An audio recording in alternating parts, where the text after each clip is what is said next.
Bapak Saudara, seluruh jemaat Rayon 1 dimanapun Anda berada, saya yakin dan percaya setiap kita senantiasa dalam perlindungan dan penyertaan Tuhan. Yang percaya katakan amin.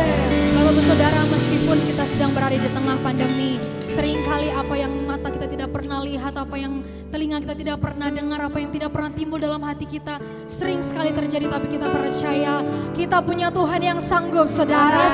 Kita punya Allah yang sanggup, Allah yang luar biasa, dan kita menyembah Allah yang hidup. Yang percaya katakan amin. Yang mau lebih lagi boleh serahkan haleluya. Mari sama-sama bangkit berdiri, saudara. Kita mau bersuka cita pada hari ini, sebab kita punya Allah yang sanggup, Allah yang luar biasa.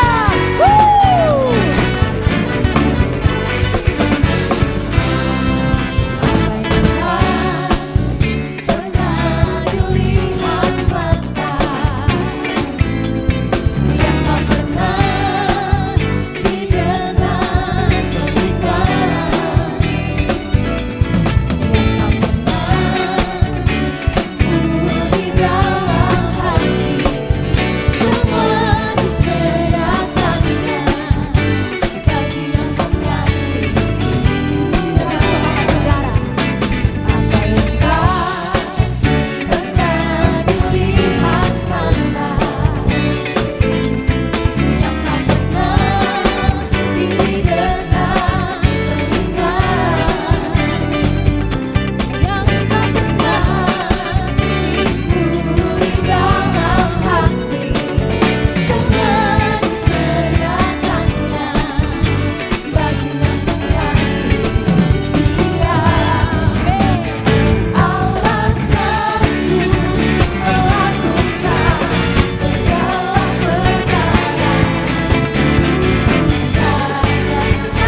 kekuasaan Allah yang kami sembah ya Tuhan. Dalam hati kami tahu tidak ada yang sia-sia dalam penyembahan kami. Sebab kami tahu kami menyembah Allah yang hidup. Engkau sumber kebenangan bagi kami. Engkau sumber keajaiban bagi kami.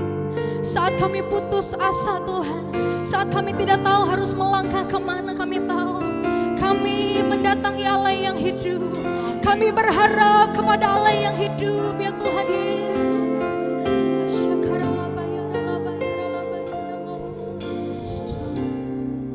Kami mau siapkan hati kami Tuhan, biar Engkau melayakkan kami untuk kami tenggelam dalam hadirat-Mu. Ini setiap kami umat-Mu yang Tuhan, kami mau sujud dalam pelataran-Mu. Bila hati terasa berat, tak seorang pun mengerti bebanku. Ku tanya Yesus, apa yang harus ku buat? Dia berfirman, mari datanglah. Dia selalu mengerti bebanku. Ku datang Yesus, Dia pikul segala bebanku. Sujud di hadirat-Mu,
satu nama yang berkuasa, yaitu Yesus.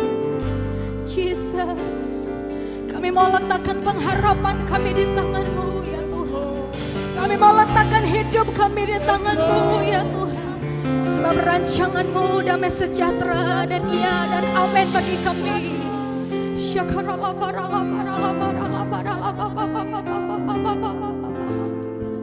Thank you Lord, thank you Lord.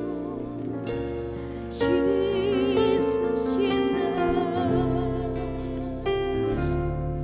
Hallelujah, hallelujah.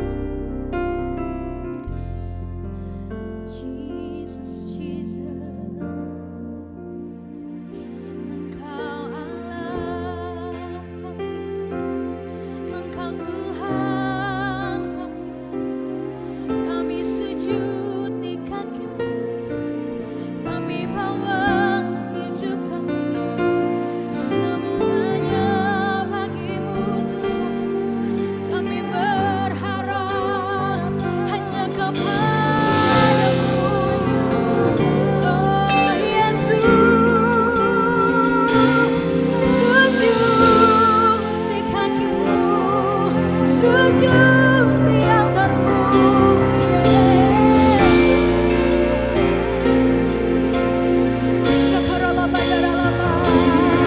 kami mau angkat kedua tangan kami Tuhan.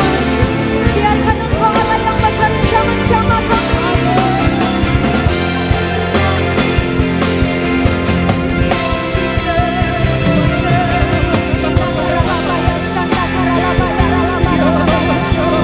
Meskipun kami di rumah-rumah, meskipun kami tidak berkumpul di gereja-Mu, tapi Engkau Allah yang maha hadir ya Tuhan. Engkau ada di tengah kami, Engkau mengurapi kami.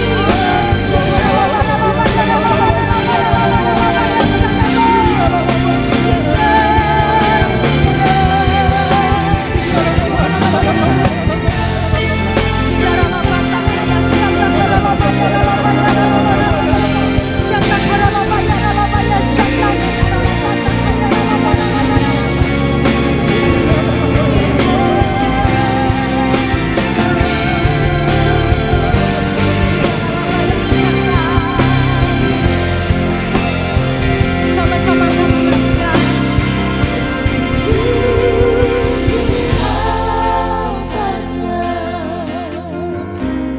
Ku bawa hidupku, ku terima anugerah-Nya, ampuniku dan bebaskanku. Dia ubah hidupku. Engkau baharui hati setiap kami ya Tuhan. Hatiku, sesuatu terjadi saat datang di altar-Nya. Dengan iman percaya nyanyikan. Sujud di altar-Nya, ya Tuhan.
Kami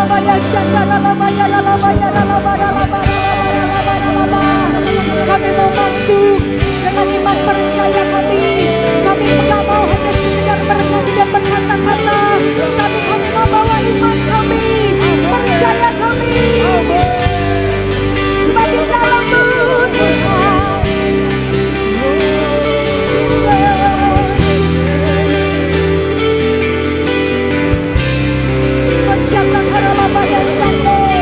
mari saudara yang sedang bersama dengan keluarga bergandengan tangan. Yo, lebih dalam lagi. Saat kami unity, urapan Tuhan turun atas kami. Saat kami sepakat, Allah bekerja atas keluarga kami. Yes, kemenangan terjadi, kesembuhan terjadi.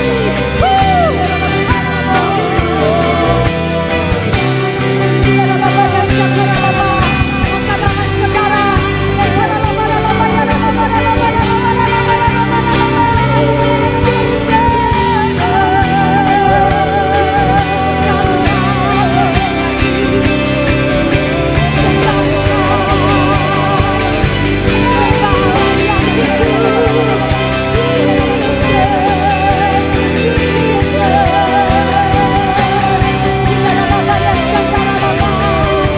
Dalam penyembahan ada roh Allah yang bekerja.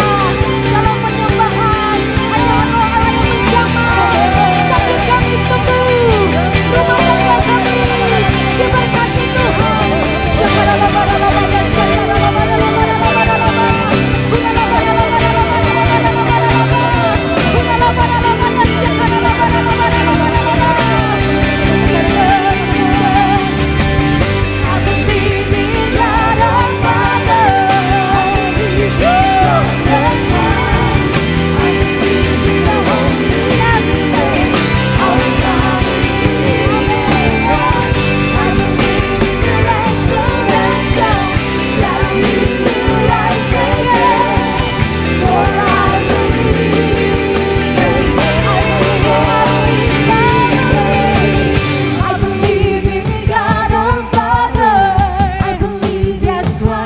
Percaya tanpa keraguan, kami percaya Allah kami berkuasa.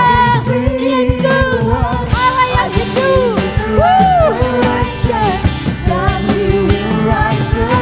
Sambil bertepuk tangan saudara, kita deklarasikan kuasa Allah yang kita sembah.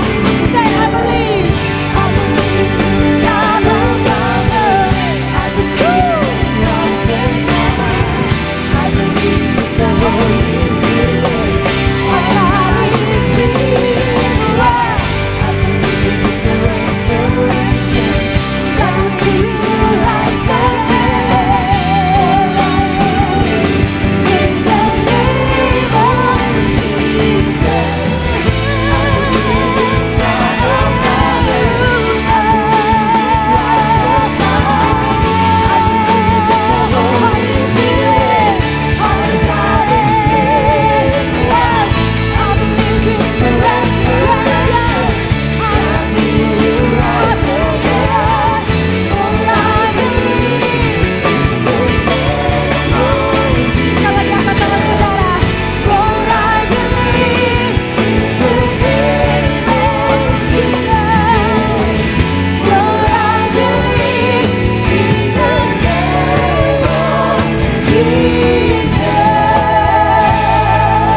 Maka kami menerimanya di dalam nama Tuhan Yesus. Terima kasih Tuhan Yesus buat kebesaran-Mu. Terima kasih buat keperkasaan-Mu bagi setiap kami. Terima kasih Tuhan Yesus. Di dalam nama Yesus kami berdoa dan mengucap syukur. Haleluya. Sama-sama katakan amin.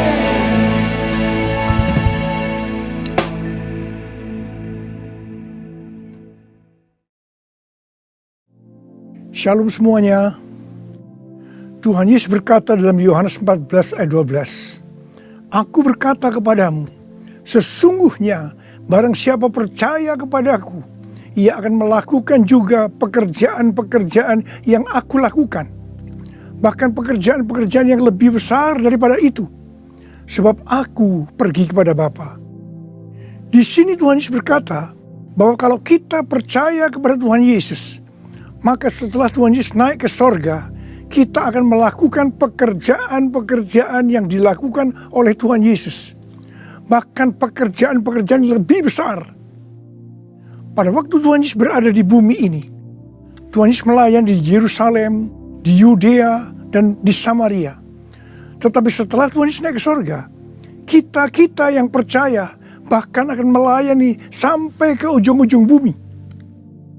Jumlah mujizat yang dilakukan oleh kita yang percaya jauh lebih banyak dibandingkan dengan yang dilakukan oleh Tuhan Yesus pada waktu itu.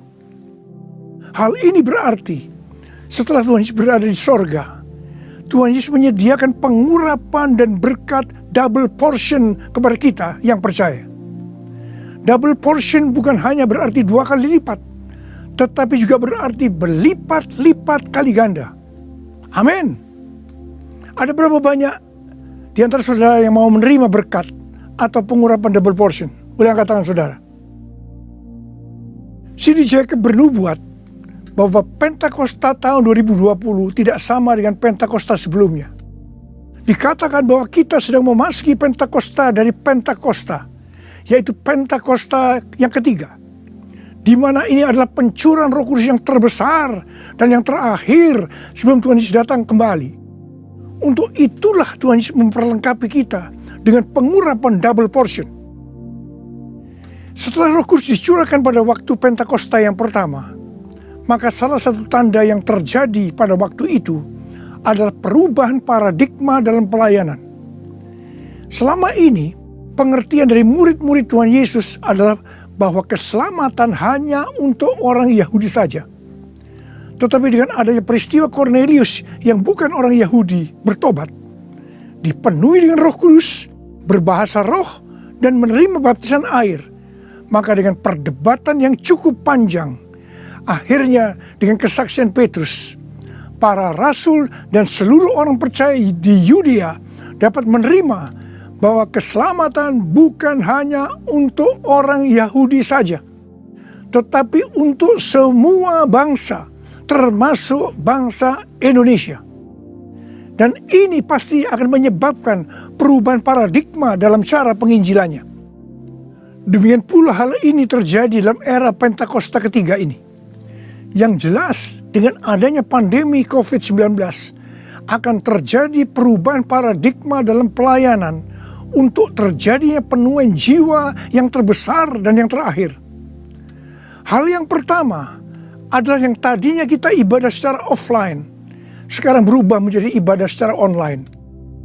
Tadinya kita beribadah di gedung gereja, kita bersekutu bersama-sama, bisa berjabatan tangan, saling berpelukan, menyatakan kasih kita, melakukan penumpangan tangan.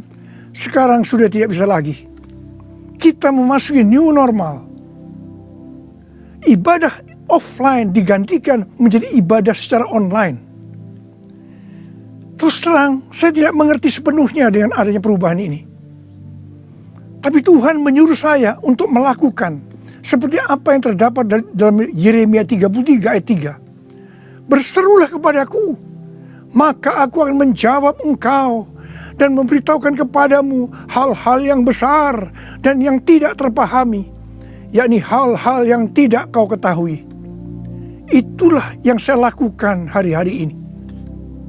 Saya percaya justru dengan adanya perubahan paradigma dalam pelayanan ini, pasti akan terjadi penuaian jiwa yang jauh lebih besar dibandingkan pada waktu kita menggunakan cara yang lama. Hal yang kedua, untuk terjadinya penuaian jiwa yang terbesar dan yang terakhir, Tuhan berkata akan terjadi kebangkitan generasi muda. Russell Evans, gembala sidang dari Planet Shaker, Melbourne, pada tahun 2017 mendapat penglihatan tentang Indonesia. Bahwa Roh Kudus sedang dicurahkan luar biasa di Indonesia. Dia melihat jutaan anak-anak muda dipenuhi dengan Roh Kudus. Mereka cinta mati-matian kepada Tuhan Yesus, tidak kompromi terhadap dosa, dan akan memenangkan banyak jiwa. Generasi anak muda ini kita sebutkan di generasi Yeremia. Awal Januari tahun 2020, para aras nasional dan para pemimpin Kristen berkumpul untuk membicarakan langkah konkret yang akan dilakukan sebagai respon terhadap komitmen para pemimpin Kristen sedunia di Swiss tahun 2017 tentang misi yang akan dikerjakan bersama-sama, di mana hal ini juga diresponi oleh Indonesia di Brastagi, Sumatera Utara pada tahun 2018. Dengan perkataan lain, ini membicarakan tentang langkah konkret yang akan dilakukan oleh seluruh gereja untuk menyelesaikan amanat agung Tuhan Yesus. Hasil dari pertemuan para pemimpin Kristen awal Januari 2020 itu, bahwa apa yang akan dilakukan ke depan untuk menyelesaikan amanat agung Tuhan Yesus akan menunggu sepulangnya saya dari pelayanan di Brasil. Di Brasil, saya melayani KKR untuk generasi muda yang berusia rata-rata sekitar 24 tahun. Yang diadakan di 3 stadion besar. Jumlah yang hadir sekitar 180.000 orang. Waktu saya bertemu dengan para pemimpin di Brasil, kami sama-sama mendapatkan pengertian bahwa kegerakan orang-orang muda dunia akan dimotori oleh 2 bangsa, yaitu Indonesia dan Brasil. Katakan amin. Sepulang dari Brasil, ada 2 hal yang didapatkan. Yang pertama, gerakan untuk menyelesaikan amanat agung Tuhan Yesus akan dimotori oleh generasi muda. Yang kedua, kita disuruh berpuasa dari tanggal 1 Maret sampai dengan 9 April selama 40 hari. Dan dilanjutkan sampai dengan 30 Mei. Jadi total kita berpuasa 91 hari. Setelah 1 hari kita berpuasa, tepatnya tanggal 2 Maret 2020, Presiden Jokowi mengumumkan bahwa COVID-19 masuk ke Indonesia. Mulai saat itu kita merasakan bagaimana Tuhan memproses gerejanya. Kita dibersihkan, dimurnikan, ditata ulang oleh Tuhan. Kita memasuki new normal, dimensi yang baru, paradigma yang baru dalam pelayanan. Semua ini untuk mempersiapkan penuaian jiwa yang terbesar dan yang terakhir sebelum Tuhan Yesus datang kembali. Pada suatu hari ketika saya sedang membaca 1 Raja-Raja 20 ayat 13 sampai dengan 22. Tiba-tiba saya menerima WhatsApp dari Bapak Peter Faraknimela.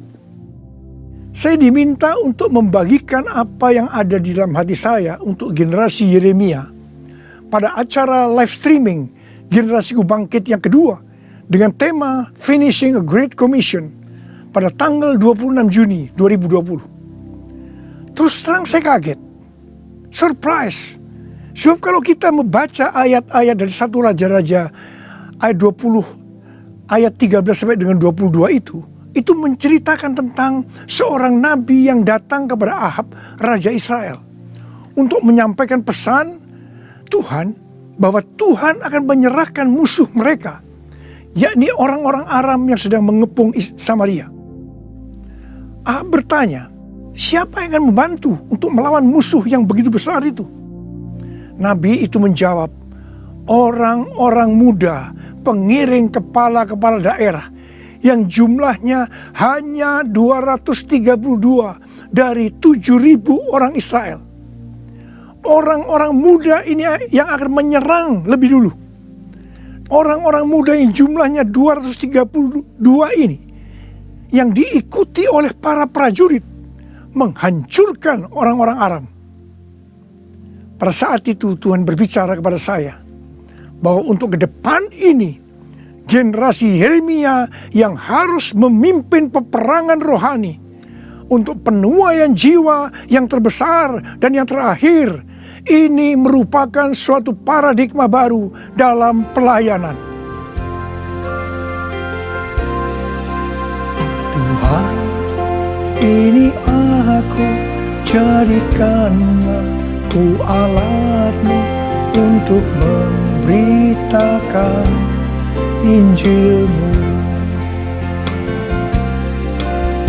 Tuhan, ini aku, jadikanlah ku hambamu untuk melakukan firman-Mu. Penuhi hidupku dengan Roh-Mu, agar ku jadi saksi-Mu. Pakailah hidupku dan urapilah untuk kemuliaan nama-Mu. Untuk kemuliaan nama-Mu. Untuk kemuliaan nama-Mu. Menteri Agama memberikan pengarahan dalam pembukaan kembali ibadah secara offline bahwa anak-anak, lansia, dan orang yang memiliki penyakit bawaan yang beresiko tinggi terhadap COVID-19 dilarang beribadah di gereja. Saya percaya ini bukan suatu kebetulan, tetapi Tuhan sedang berbicara harus ada pergantian generasi. Tuhan seolah-olah memaksa agar generasi lansia mendelegasikan atau menyerahkan tugas mereka kepada generasi muda. Ini merupakan perubahan paradigma dalam pelayanan. Elisa adalah nabi muda yang mewakili generasi muda yang akan dipakai Tuhan untuk tugas yang lebih besar. Pada waktu itu Elia disuruh oleh Tuhan mengurapi Elisa untuk menjadi nabi menggantikan dia. Pertama, Elia melemparkan jubahnya kepada Elisa. Ini berbicara tentang memberikan otoritas menjadi seorang nabi. Yang kedua, Elisa menjadi pelayan Elia. Elia juga menjadi bapak rohani yang mementor Elisa.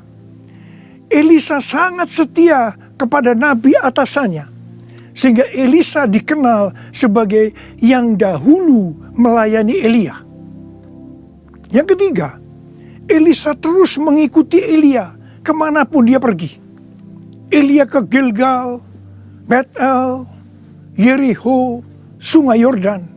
Elisa terus mengikuti meskipun dilarang oleh Elia. Waktu menyeberang Sungai Yordan, Elia berkata kepada Elisa, "Mintalah apa yang hendak kulakukan kepadamu sebelum aku terangkat daripadamu." Jawab Elisa, "Biar aku mendapat 2 bagian dari roh-Mu." Elia berkata, "Yang kau minta ini adalah sukar. Tetapi jika engkau dapat melihat aku terangkat daripadamu, akan terjadilah kepadamu seperti yang demikian. Dan jika tidak, tidak akan terjadi." Ternyata Tuhan mengabulkan permintaan Elisa. Dia melihat waktu Elia diangkat. Elisa mendapat 2 bagian dari roh Elia, double portion. Arti daripada 2 bagian roh Elia atau double portion adalah, yang pertama, Elisa sebagai anak rohani yang sulung dari Elia menerima warisan 2 kali lebih banyak dibandingkan dari anak-anak rohani lainnya. Elisa mohon kepada ayah rohaninya untuk memberikan wibawa seorang nabi yang lebih besar kepadanya, supaya Elisa bisa melanjutkan pelayanan Elia. Yang kedua, dalam hal mujizat, Elia melakukan mujizat sebanyak 7 kali, sedangkan Elisa melakukan 14 kali, di mana 1 kali setelah Elisa meninggal, tulang-tulangnya bisa membangkitkan orang yang mati. Peranan Elisa sebagai nabi terhadap raja-raja Israel lebih banyak dibandingkan Elia. Elia sebagai nabi pada zaman Raja Ahab saja. Sedangkan Elisa sebagai nabi dalam zaman Raja Yoram, Yehu, Yoahas, Yoas. Jadi, untuk mendapatkan pengurapan atau berkat double portion, Elisa melakukan hal-hal sebagai berikut. Yang pertama, Elisa menerima jubah Elia, yang artinya mendapatkan otoritas untuk pelayanannya sebagai nabi. Yang kedua, Elisa setia kepada bapak rohaninya. Yang ketiga, Elisa pergi ke Gilgal. Gilgal adalah tempat di seberang sungai Yordan, di mana laki-laki yang belum disunat, mereka disunat di sini. Disunat berbicara tentang lepas dari keinginan daging dan hidup dipimpin oleh Roh Kudus. Keinginan daging adalah maut, tetapi keinginan roh adalah hidup dan damai sejahtera. Roma 8 ayat 6. Sebab jika kamu hidup menurut daging, kamu akan mati. Tetapi jika oleh roh kamu mematikan perbuatan-perbuatan tubuhmu, kamu akan hidup. Roma 8 ayat 13. Yang keempat, Elisa pergi ke Betel. Betel adalah tempat perjumpaan Yakub dengan Tuhan secara pribadi. Kita harus menjaga agar setiap waktu hidup kita senantiasa dipenuhi oleh hadirat-Nya, sehingga kita selalu mengalami perjumpaan dengan Tuhan secara pribadi. Yang kelima, Elisa pergi ke Yeriko. Yeriko adalah kota pertama di tanah perjanjian yang diberikan oleh Tuhan kepada bangsa Israel untuk direbut. Tembok Yeriko roboh setelah sangkakala ditiup dan orang Israel bersorak-sorai. Ini berbicara tentang kuasa dari pujian dan penyembahan. Tuhan menciptakan manusia agar manusia memuji dan menyembah Tuhan. Dalam masa pandemi COVID-19 ini, kita harus banyak memuji dan menyembah Tuhan. Meskipun ini tidak mudah, karena kita melihat keadaan-keadaan yang terjadi saat ini. Kita harus melakukan seperti apa yang Daud lakukan dalam Mazmur 103 ayat 1 dan 2. Di mana Daud berkata, "Pujilah Tuhan, hai jiwaku. Pujilah namanya yang kudus, hai segenap batinku. Pujilah Tuhan, hai jiwaku. Dan janganlah lupakan segala kebaikannya." Memang kita kadang-kadang harus memaksa jiwa kita untuk memuji Tuhan dengan selalu mengingat kebaikan Tuhan. Mungkin ada di antara saudara yang mengalami ketakutan, kebingungan, depresi, terdampak krisis ekonomi, sakit karena COVID-19. Mari kita selalu mengingat kebaikan Tuhan. Saya mau katakan sesuatu kepada saudara. Apapun yang terjadi dalam hidup saudara, apapun yang masalah saudara hadapi, saudara harus tahu satu hal, bahwa Tuhan Yesus itu baik. Dia sangat-sangat mengasihi saudara. Mengucap syukurlah dalam segala hal, enak maupun tidak enak. Sebab inilah yang dikehendaki Allah dalam Kristus Yesus bagi kita.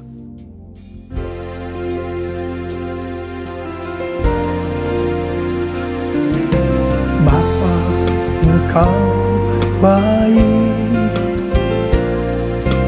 Bapa, Engkau baik. Kau selalu baik kepadaku. Apa ku cintakan. Aku memujimu. Aku menyembahmu. Ku nyanyi haleluya.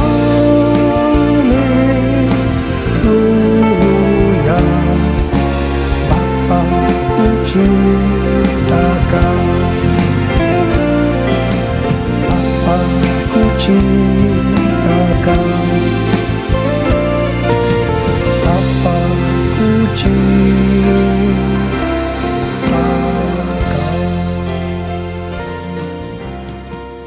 Yang keenam, Elisa pergi ke sungai Yordan. Sungai Yordan adalah tempat di mana mujizat dialami oleh Naaman yang sembuh dari penyakit kustanya. Kunci kesembuhannya adalah kerendahan hati, yaitu dengan bersedia membenamkan diri 7 kali dalam sungai Yordan. Sungai Yordan adalah tempat di mana Tuhan Yesus dibaptis. Roh Kudus dalam bentuk burung merpati turun atas Tuhan Yesus. Terdengar suara dari sorga, "Inilah anakku yang kukasihi, kepadanya lah aku berkenan." Sungai Yordan adalah tempat di mana kemuliaan Tuhan dinyatakan. Sungai Yordan menjadi kering ketika kaki para imam yang mengangkat tabut Allah masuk ke dalam air. Kemuliaan Tuhan ini terjadi karena mereka percaya dan melakukan kehendak Tuhan meskipun tidak masuk akal. Sekali lagi, saya mau bertanya kepada saudara, ada berapa banyak yang mau menerima pengurapan dan berkat double portion? Angkat tangan saudara. Ada 8 hal yang harus kita lakukan kalau mau mendapatkan pengurapan atau berkat double portion. Yang pertama, menerima tugas yang diberikan oleh Tuhan dengan sukacita. Yang kedua, setia kepada atasan kita, pembimbing rohani kita, bapak rohani kita. Yang ketiga, melepaskan keinginan daging dan hidup dipimpin oleh Roh Kudus. Yang keempat, usahakanlah setiap waktu kita dipenuhi dengan hadirat-Nya, agar kita senantiasa mengalami perjumpaan dengan Tuhan secara pribadi. Yang kelima, dalam segala situasi kita harus banyak berdoa, memuji dan menyembah Tuhan. Yang keenam, hidup dengan kerendahan hati. Yang ketujuh, hidup menjadi orang yang dikasihi dan berkenan kepada Tuhan. Yang kedelapan, percaya akan segala perintah Tuhan meskipun tidak masuk akal. Saya mau berdoa agar saudara mendapatkan pengurapan dan berkat double portion. Mari angkat tangan saudara dan nyanyikan nyanyian ini bersama saya.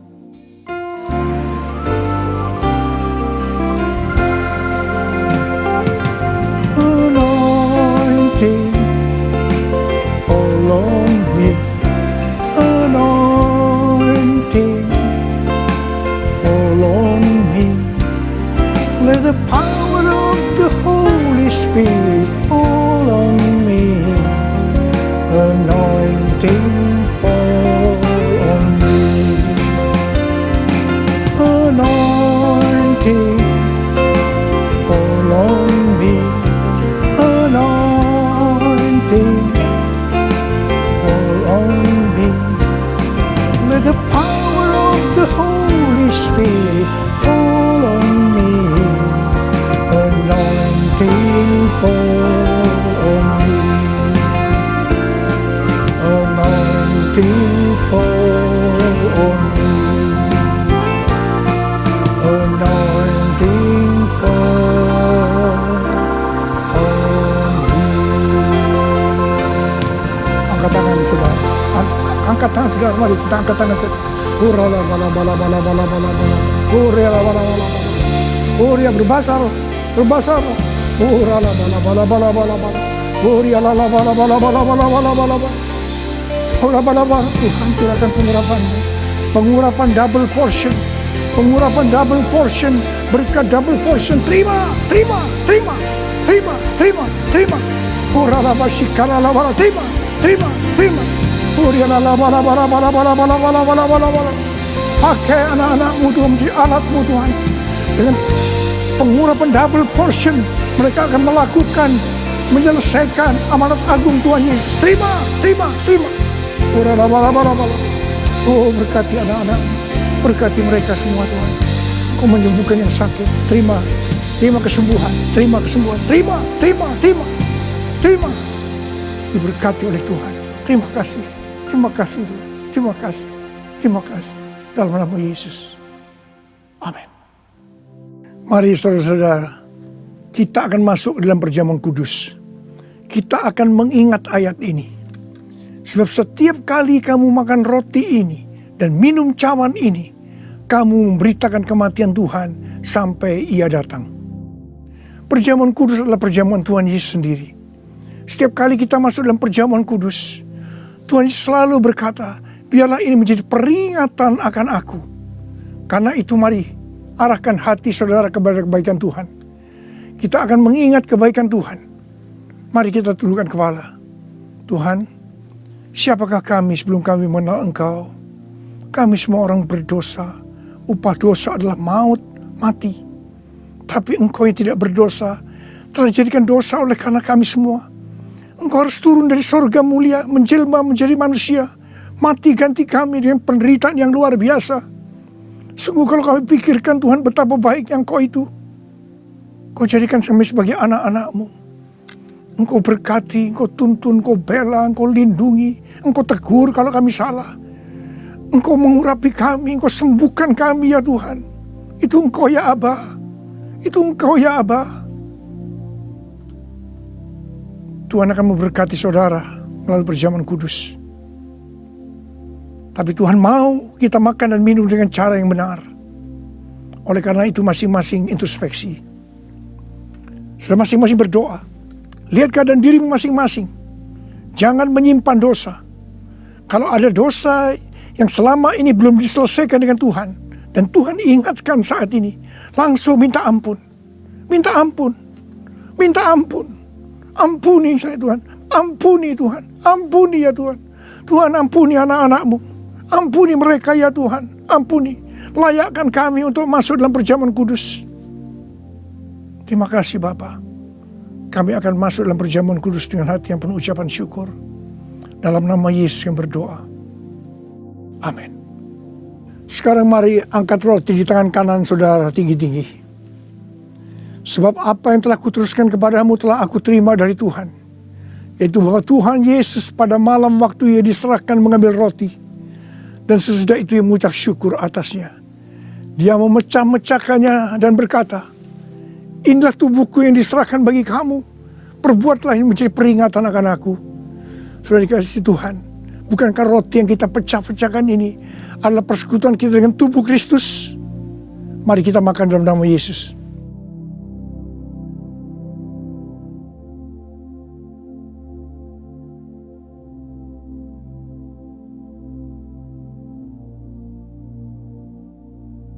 Sekarang angkat cawan di tangan kanan saudara tinggi-tinggi. Demikian juga Ia mengambil cawan sesudah makan lalu berkata, cawan ini adalah perjanjian baru yang dibenterkan oleh darahku. Perbuatlah ini setiap kali kamu meminumnya menjadi peringatan akan aku. Sudah kasih Tuhan, bukankah cawan pengucapan syukur yang atas kita ucapkan syukur adalah persekutuan kita dengan darah Yesus? Mari kita minum dalam nama Yesus.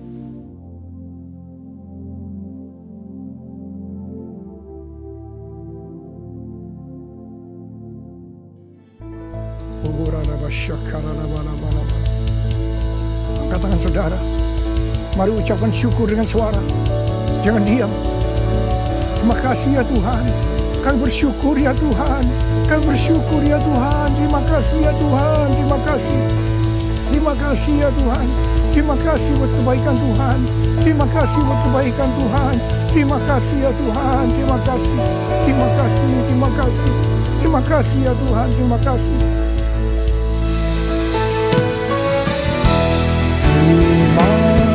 Terima kasih Yesusku, terima kasih Yesusku.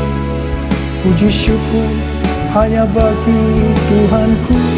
Terima kasih Yesusku, terima kasih Yesusku. Puji syukur hanya bagi Tuhanku. Terima kasih Yesusku, terima kasih Yesusku. Puji syukur hanya bagi Tuhanku. Terima kasih Yesusku, terima kasih Yesusku. Puji syukur hanya bagi Tuhanku. Puji syukur hanya bagi Tuhanku. Puji syukur hanya bagi Tuhanku.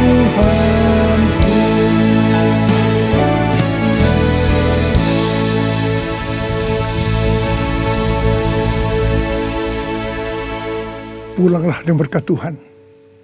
Kasih karunia berlimpah-limpah daripada Allah Bapa dalam Anak yang tunggal, Yesus Kristus. persekutuan yang manis dengan Roh Kudus menyertai saudara sekalian mulai hari ini sampai Tuhan Yesus datang menjemput kita di awan-awan dan bahkan sampai selama-lamanya. Yang percaya bersama-sama katakan amin.